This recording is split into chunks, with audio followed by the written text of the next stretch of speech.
जय श्री कृष्णा, राधे राधे। आज मैं आप सबके समक्ष बृहस्पतिवार व्रत की विधि और कथा प्रस्तुत कर रही हूँ। यदि आपको यह कथा और विधि पसंद आए तो इस वीडियो को लाइक करें और कमेंट बॉक्स में ओम नमो भगवते वासुदेवाय लिखिए। आइए अब वीडियो को शुरू करते हैं। बृहस्पतिवार व्रत में बृहस्पतिश्वर महादेव जी की पूजा की जाती है। दिन में एक ही समय भोजन करें, पीले वस्त्र धारण करें, पीले पुष्पों को धारण करें। भोजन भी चने की दाल का होना चाहिए, नमक नहीं खाना चाहिए। पीले रंग का फूल, चने की दाल, पीले कपड़े तथा पीले चंदन से पूजा करनी चाहिए। पूजन के बाद कथा सुननी चाहिए। इस व्रत को करने से बृहस्पति जी अति प्रसन्न होते हैं तथा धन और विद्या का लाभ होता है। स्त्रियों के लिए यह व्रत अति आवश्यक है। इस व्रत में केले का पूजन होता है। आइए अब इस व्रत की कथा को सुनते हैं। सभी बोलिए विष्णु भगवान की जय। ओम बृहस्पते नमो नमः।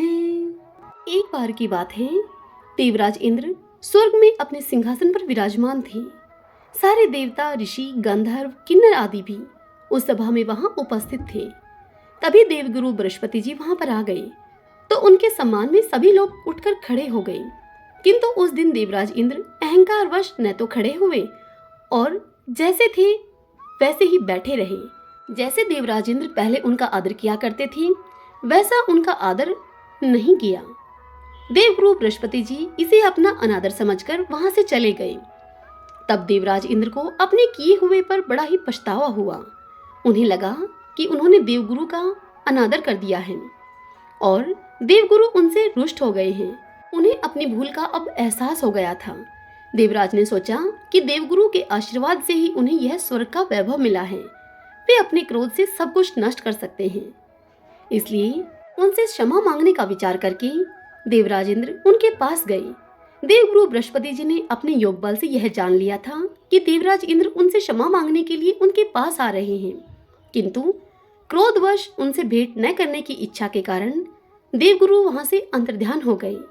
जब देवराज इंद्र को देवगुरु बृहस्पति वहां पर नहीं मिले तब देवराज इंद्र निराश होकर वहां से वापस लौट गए।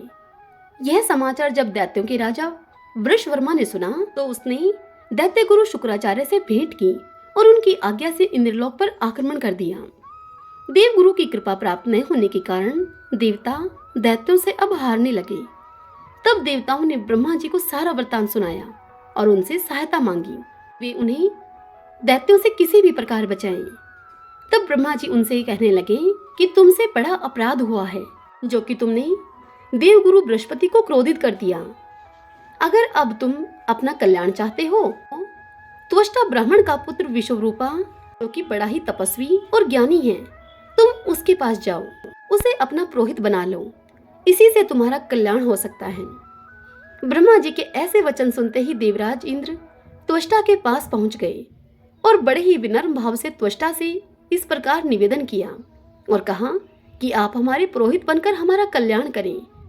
देवराज का निवेदन सुनकर त्वष्टा ने कहा कि पुरोहित बनने से तपोबल घट जाता है, परंतु आप इतनी विनती कर रहे हैं तो मेरा पुत्र विश्वरूपा आपका पुरोहित बनकर आपकी रक्षा करेगा। पिता की आज्ञा से विश्वरूपा ने देवताओं का पुरोहित बनकर देवताओं की रक्षा के लिए अपने पूरे प्रयत्न किए। प्रभु कृपा से देवराज इंद्र ने विश्ववर्मा को युद्ध में परास्त करके अपने सिंहासन को पुनः प्राप्त कर लिया। त्वष्टा के पुत्र विश्वरूपा के 3 मुख थे।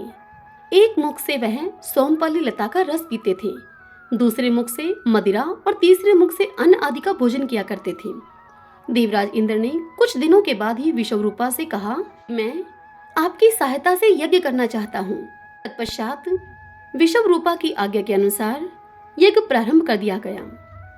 तब विश्वरूपा से एक दैत्य ने आकर कहा कि तुम्हारी माता दैत्य कन्या है, इसलिए हमारे कल्याण के निमित्त इस यज्ञ में आप एक आहुति दैत्यों के नाम से भी दे दिया करें तो आपकी अति कृपा होगी।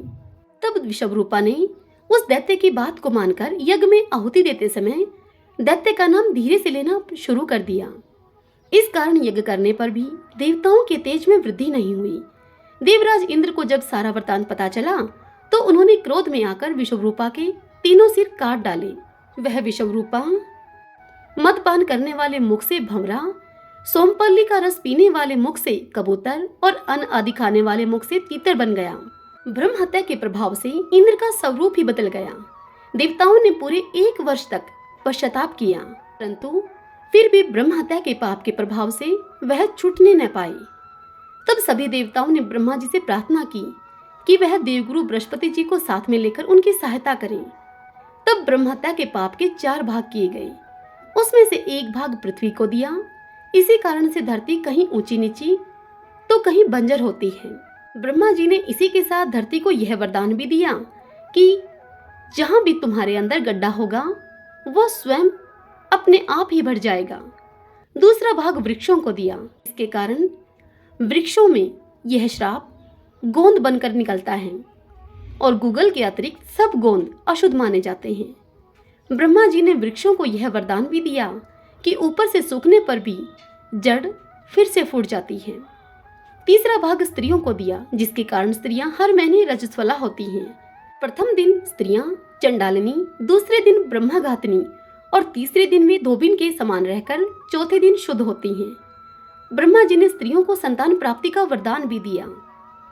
चौथा भाग ब्रह्मा जी ने जल को दिया, जिसके कारण जल के ऊपर फेन और सिवाल आदि आ जाते हैं। ब्रह्मा जी ने जल को यह वरदान भी दिया कि उसे जिस किसी भी चीज में डाला जाएगा उसका भार बढ़ जाएगा। देवराज इंद्र को इस प्रकार से ब्रह्म हत्या के पाप से मुक्ति मिली। जो भी मनुष्य इस कथा को पढ़ता है, सुनता है या सुनाता है, उस मनुष्य के समस्त पाप देवगुरु बृहस्पति जी की कृपा से नष्ट हो जाते हैं। सभी बोलिए विष्णु भगवान की जय, बृहस्पति देव भगवान की जय।